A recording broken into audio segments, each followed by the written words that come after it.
no Papo com o Editor desta semana, o Broadcast Político tem um programa mais do que especial, do que está sendo, né? Majoritariamente com a presença feminina, tirando o Cláudio da Luz, que está fazendo a nossa ponte remota. Entrevistamos hoje a senadora maranhense Elisiane Gama, do Cidadania.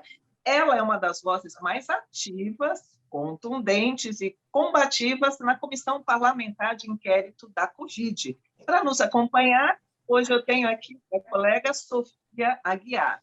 Bem-vinda, Sofia, e muito bem-vinda, senadora. Obrigada pela gentileza de nos atender e aceitar o nosso convite. Amiga, é uma honra, Beth, Sofia, estar aqui conversando com duas mulheres inteligentes, maravilhosas. O Cláudio, que Deus abençoe, também está aí dando esse apoio importante. Estou aqui à disposição. Senadora, para começar, né, nós estamos num momento em que o país se aproxima da trágica e triste marca de quase 500 mil mortes pela Covid. E ontem, o presidente da República disse que pediu ao ministro Marcelo Queiroga um parecer para desobrigar as máscaras aos cidadãos que já foram vacinados ou que tenham contraído a Covid-19. O que a senhora achou desse pronunciamento? Mais um, né, do presidente na linha contrária do que recomenda as autoridades sanitárias. Beth, quando eu recebi a informação, a gente recebe tanta fake news, né, que às vezes você acaba não dando muita trela quando você vê algumas notícias que você já tem de cara que é fake news. Me mandaram essa: Bolsonaro quer retirar as máscaras da população brasileira, o uso de máscara. Eu falei, gente, o pessoal também com muita fake news, isso não existe. Aí eu abro o grupo da minha equipe, da minha assessoria, está lá uma matéria. Eu falei, vem cá, isso é verdade? Ele falou, isso é fake news, gente. Não, não é, é verdade, Elisiane. O presidente está pedindo um parecer para suspender o uso de máscaras no Brasil, não é? Por quem já possa ter tomado a vacina. Eu falei, 10% da população brasileira, você pega, por exemplo, os países aí que iniciaram o processo de suspensão da máscara, exatamente acima de 60%. A Organização Mundial da Saúde recomenda 70%, para você ter uma margem de segurança e começar a retirar a máscara de quem, de fato, já se vacinou primeira e segunda dose e também já é considerada uma pessoa, de fato, curada, né? Então, isso é algo terrível. Eu acho que o presidente se supera a cada dia. A gente está diante de um cenário que é estarrecedor em vários aspectos, desde o que nós estamos vivenciando com quase 500 mil mortes, analisando, fazendo uma avaliação geral da falta de vacinas no Brasil, da não busca dessas vacinas há muito mais tempo atrás. A gente já poderia estar hoje com um percentual muito grande, de fato, de vacinados, e aí sim, talvez até já pensando realmente retirar as máscaras, como nós temos nos Estados Unidos, em Israel e em outros países mais. Agora, no cenário que a gente está vivenciando, além da gente não ter a cobertura da vacinação, a gente ainda tem uma tentativa de se implantar medidas que são implantadas em um cenário totalmente diferente do brasileiro. Então, eu recebi com muita tristeza, Beth, e eu quero, inclusive, adiantar que eu protocolei agora há pouco de manhã um projeto de lei exatamente criando medidas mais duras e rígidas acerca dessa suspensão do uso de máscara,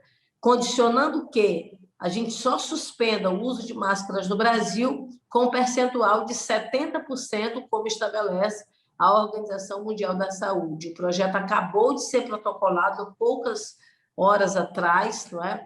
E eu tenho reunião de líderes daqui a pouco, vou participar da reunião de líderes e vou pedir ao presidente do Senado que coloque esse projeto com urgência na ordem do dia, porque eu acho que se torna importante, fundamental e necessário.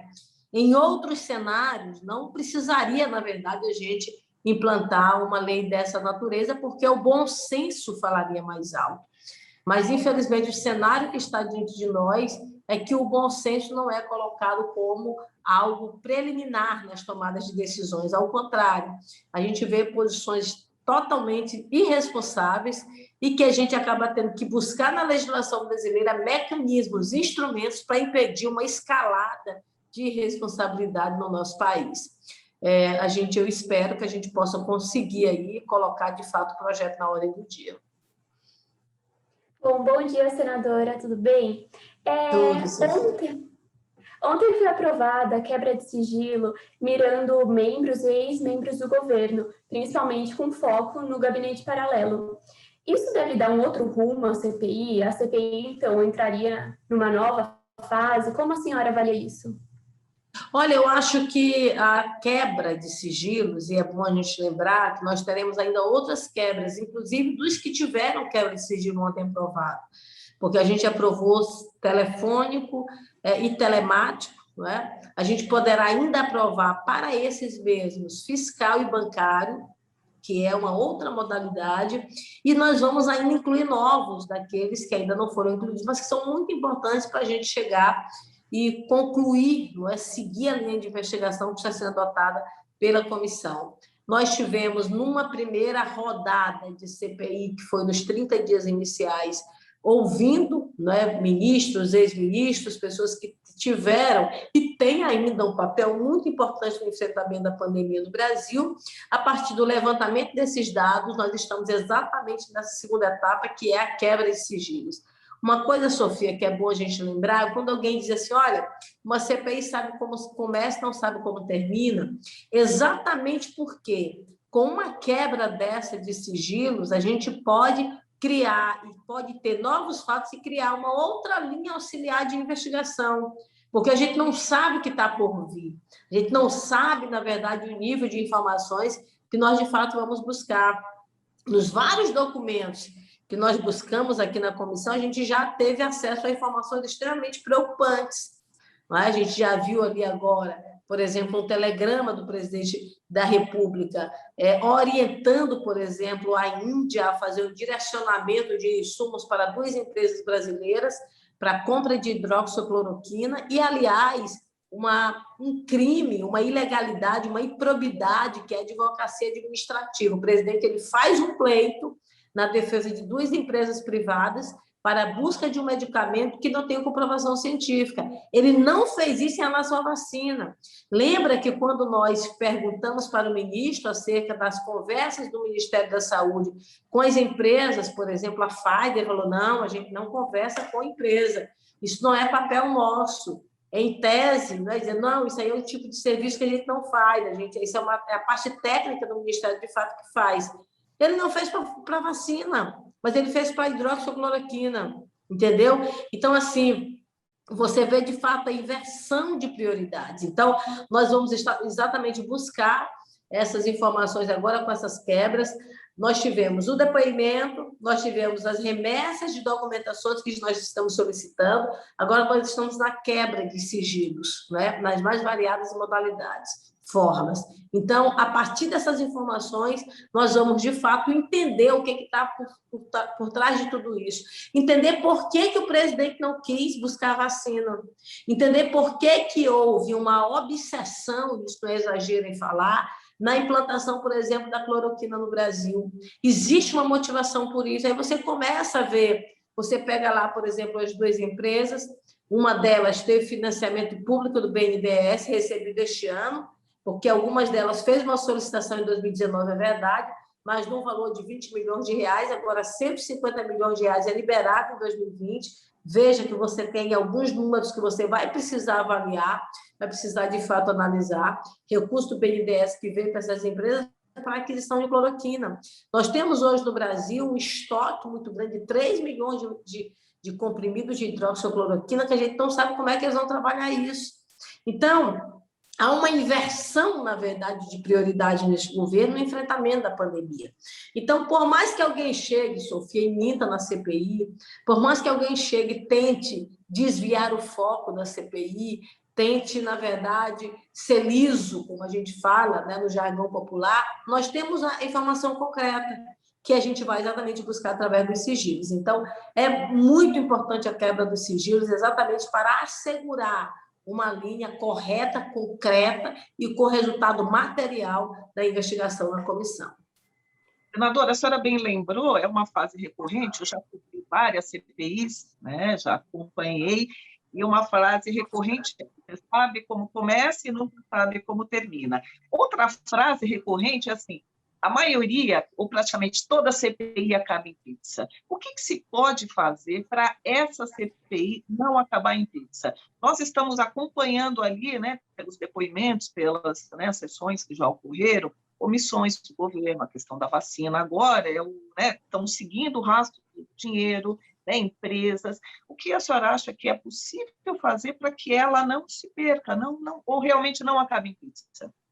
Beth, eu creio que esta CPI, ela de fato não vai acabar em pizza. Eu creio, não porque eu estou participando ativamente do processo, mas eu sinto isso exatamente por conta de toda uma linha de trabalho, do volume de informação que de fato nós estamos recebendo. Então, o que é que nós temos, na verdade, daqui para frente? Nós teremos daqui para frente informações muito mais concretas.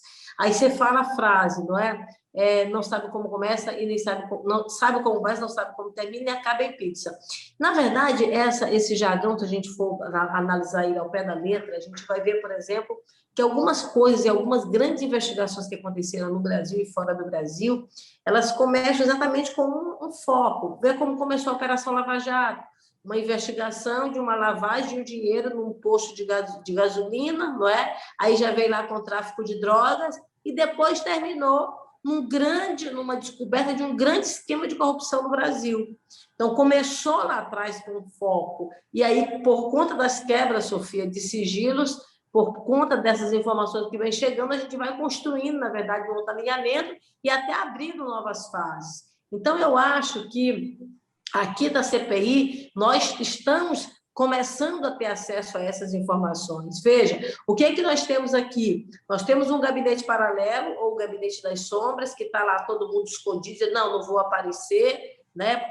Claramente para mim, por que não quer aparecer? Porque vai no confronto daquilo que juraram diante das suas profissões, alguns médicos, outros que não eram nem médicos, não é? E por não serem médicos lá, eles, além de não ter informação técnica específica da área, estavam totalmente desvirtuados daquilo que é o princípio da administração pública, que é a transparência. Então, dentro desse gabinete lá, a gente tem isso, uma orientação técnica errada.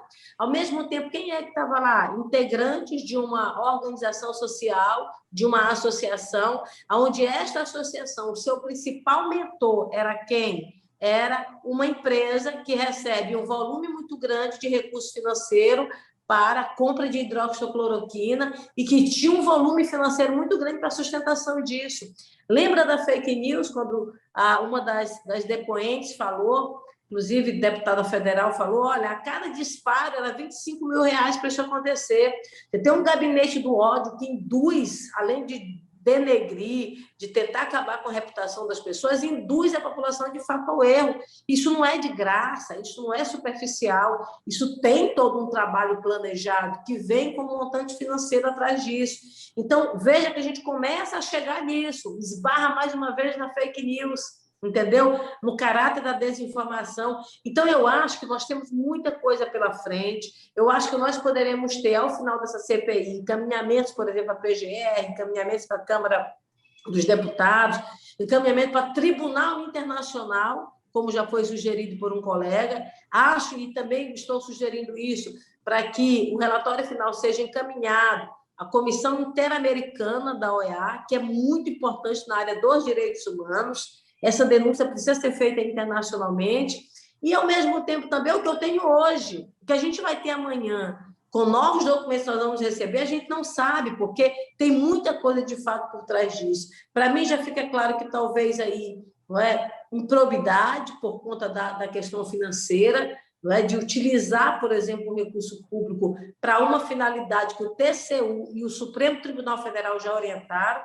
O TCU teve entendimento claro, nenhuma ação de política pública na área da saúde pode acontecer sem o respaldo de uma entidade científica.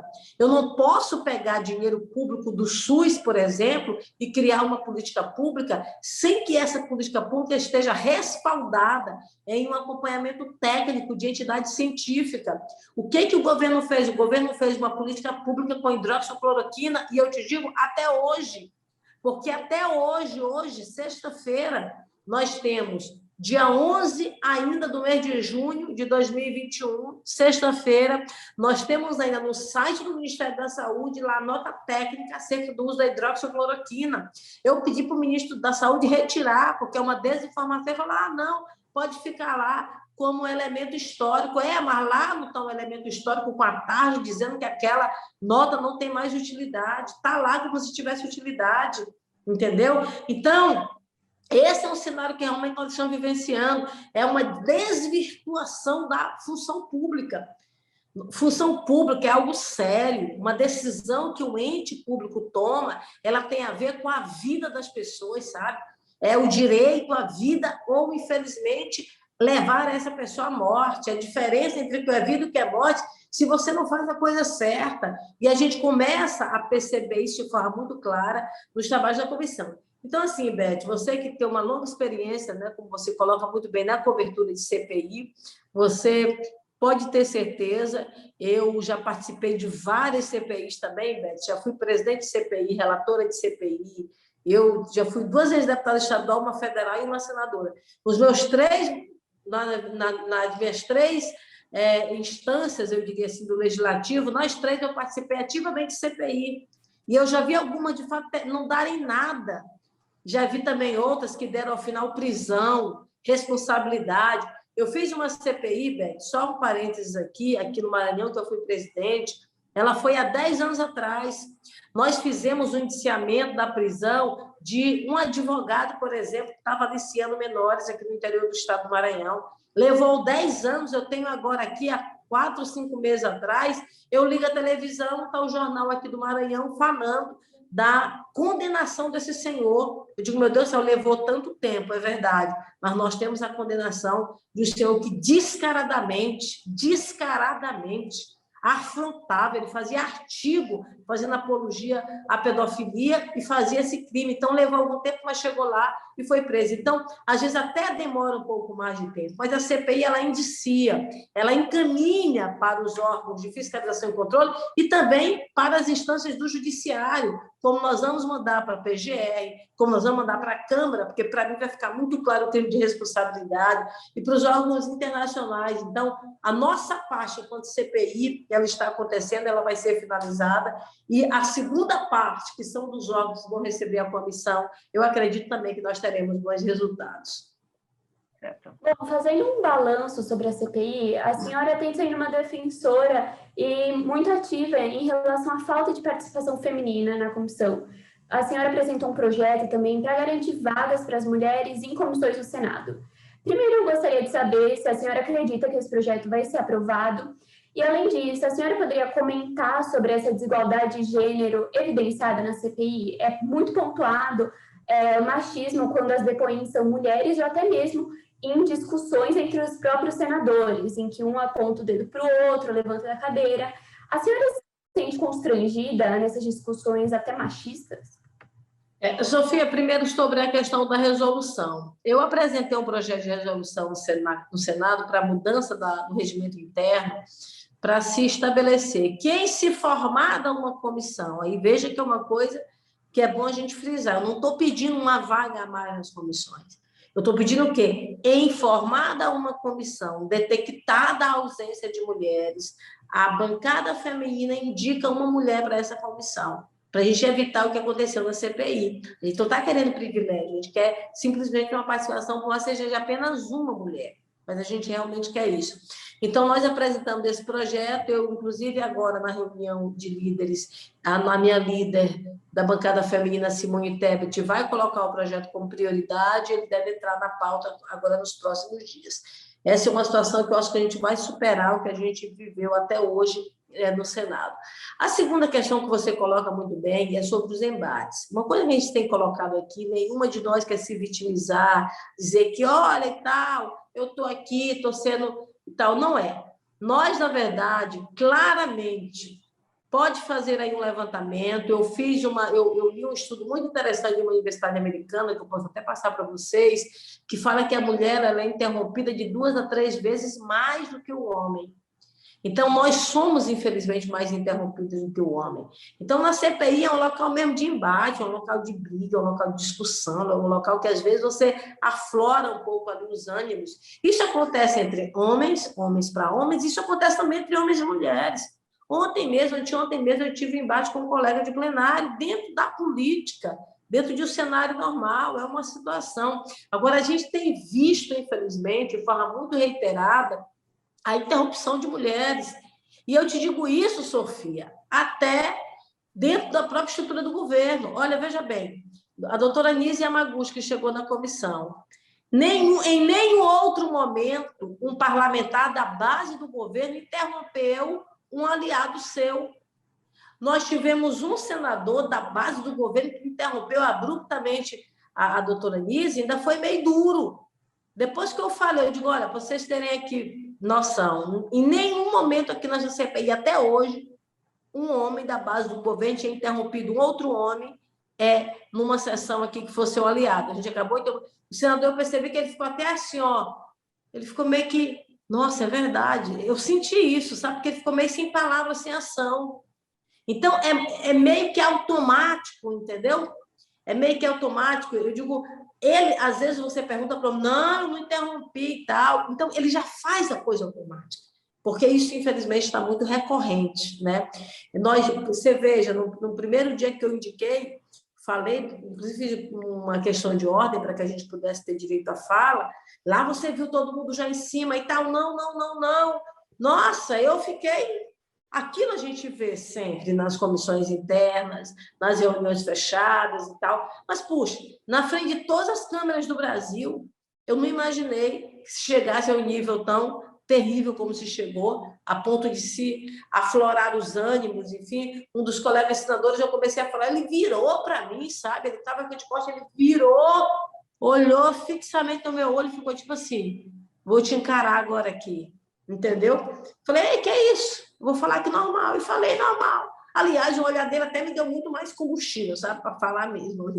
Então, assim, na verdade, tenta intimidar a gente. Entendeu? Agora, aquilo que eu digo, Sofia, você não está aí à toa, a Beth não está aí à toa, eu não estou aqui à toa. Nenhuma das 12 senadoras que chegou até aqui, independentemente do cenário que ela possa ter vivenciado, sabe? Se ela vem de uma estrutura política forte, se ela vem de uma estrutura familiar forte, ou não, como é o meu caso, eu sempre digo, eu nasci numa casa de taipa, eu cheguei ao Senado com 42 anos de idade. Então, assim, chegar, na verdade, aqui a gente não chega à toa, a gente passa por tanto embate, sabe? A gente passa por tantas dificuldades, por tantos desafios, a gente rompe tantas barreiras, que não é um grito, que não é um cala-boca, que não é uma acalma-se, que não é uma palavra dessa natureza que vai fazer, de fato, a gente parar. Ao contrário, eu, Elisiane, para mim, isso me estimula mais ainda. Isso me dá muito mais combustível, sabe? Porque eu vejo que eu estou no caminho certo. Eu aprendi muito na minha vida a fazer as coisas com muita convicção, entendeu? Com muita certeza, com muito foco. E eu sou muito focada em tudo que eu faço, principalmente quando eu acredito naquilo que eu faço. Então, se eu acredito no que eu faço, pode ter certeza, nada me para, pode ter certeza disso. Nada me faz barrar. Então, eu estou muito otimista, acho que nós conseguimos avançar bastante. Eu não sou membro, né? Mas teórico eu até acho que eu sou membro. Ontem estava tendo a votação, eu digo, gente, eu tenho que ir para a comissão para votar. E eu lembrei, eu não posso votar. Aí depois você lembra que você não é membro, né? Mas a gente está trabalhando bastante na comissão e eu acho que a gente está no ritmo bom. Tá certo. Senadora, nossa, nós poderíamos ficar falando aqui, está tão interessante, mas o programa está chegando ao final. Eu queria resumir assim, algumas perguntas, mais um foco político, né? Teria, sim, a senhora, vamos convidá-la novamente, é sempre uma boa presença. Muito. Então, assim, eu vou resumir tudo assim, o que a gente quer saber, o que a CPI tem feito, na sua avaliação, nas eleições presidenciais de 2022. E como fica, né, o seu partido, Cidadania, e a própria, né, história, essa polarização. Temos de um lado Bolsonaro, temos de um lado Lula, como é que deve se caminhar, qual a sua avaliação? E, no meio disso, tudo isso, temos a saída do Alessandro Vieira, né, do Cidadania. Então, nessas questões políticas, a senhora poder dar uma resumida, como é que fica aí, com o cenário de Primeiro, eleição Beth, presidencial? o partido tem trabalhado muito uma outra alternativa para o Brasil. A gente já viveu o que a gente viveu lá atrás, não é?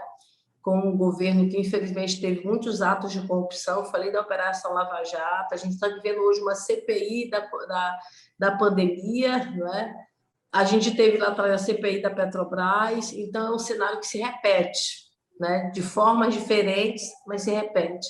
Então, acho que a gente precisa apresentar para o Brasil uma outra alternativa. O presidente Bolsonaro é um forte candidato à presidência, à reeleição. O presidente Lula é um forte candidato a ganhar uma eleição. E eu acho que a gente precisa ter uma forte candidatura para a terceira via. Eu acredito piamente nisso, acho que nós temos espaço para isso. O processo democrático brasileiro exige isso, para dar outras opções para o povo brasileiro. E o nosso Partido Cidadania, de fato, está trabalhando nesse sentido, de apresentar um programa. Inclusive, hoje nós temos reuniões também da Executiva, para a gente apresentar, de fato, um novo programa para o Brasil, um programa diferente, um programa que prive pela vida, um programa que combata a corrupção, um programa que, de fato, esteja interessado no desenvolvimento econômico do Brasil, um desenvolvimento com sustentabilidade, um olhar para o meio ambiente com muito mais responsabilidade. A gente está vivendo agora um período de pandemia, e a gente viu lá a frase do atual ministro, não é, do meio ambiente, abrir a porteira, está focado na pandemia, então vamos aqui acabar com a legislação ambiental, foi bem isso que ele quis dizer. Então, esse é um cenário que a gente está aí, eu acho que a gente precisa ter uma outra alternativa para o Brasil, estamos trabalhando nisso, nós temos muitos nomes, bons nomes no Brasil, e a gente vai estar, sim, apoiando uma forte candidatura à presidência da República, que não é, preliminarmente agora, nenhuma das duas candidaturas. É óbvio que se a gente não tiver uma ida para o segundo turno, lá no segundo turno nós vamos ter que, de fato, tomar uma decisão. Já algum Essa é nome uma à vista? situação.